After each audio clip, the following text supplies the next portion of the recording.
Here's a philosophical question for your grief and healing. What are our ethical responsibilities as we heal through grief, trauma, and wounding? First, a gentle premise: healing is not a moral trial. You're not bad for having wounds. This question is about creating an ethical container that helps us heal with dignity and helps our healing interact with other people more gently too. Here are a few responsibilities. One responsibility is reality contact, allowing ourselves to face what happened and what it changed at a pace that our body, our mind, and our spirit can tolerate. Not forcing a story, not rushing meaning, just making room for what's true. Another responsibility is harm reduction, noticing what keeps us stuck in survival loops and choosing, where possible, to minimize the harm. That might mean changing environments, stepping back from draining dynamics, reducing overworking, or interrupting habits that leave us depleted. It's less fix yourself and more stop feeding what hurts you.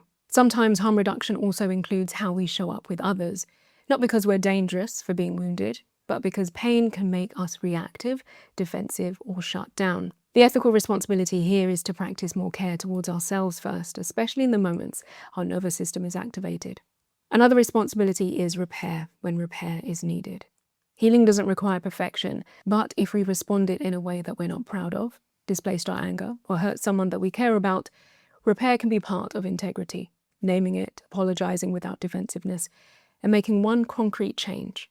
Not sorry if you felt that way, but I see what I did and I want to do better. We also have an ethical responsibility to ourselves when it comes to discernment and boundaries.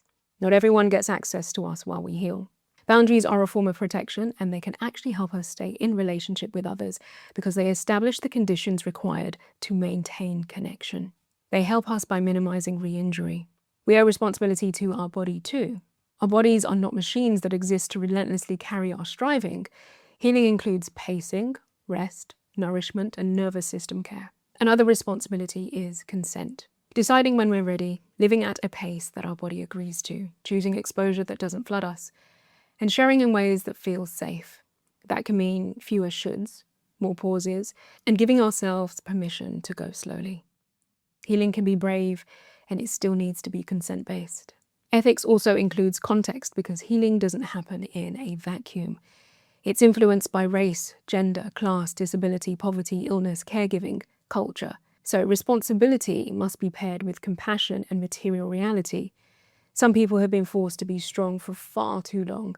Ethics here includes refusing the lie that we must heal quietly, quickly, and alone. And finally, we have a responsibility to our humility. Not the kind that shrinks us, but the kind that keeps us honest, teachable, accountable, and tender with ourselves as we grow. The kind that says, I'm learning, I'm not above my maladaptive patterns, and I can choose again. The kind that helps us care for ourselves in ways that are sustainable. Here are some reflection prompts for you to hold lightly. What is my nervous system asking for that I keep overriding? What would harm reduction look like for me this month? In my habits, environment, behavior, and boundaries? What is one consent-based choice I can make this week? So think about pace, exposure, and sharing. Take your time with this. Until next time, be well.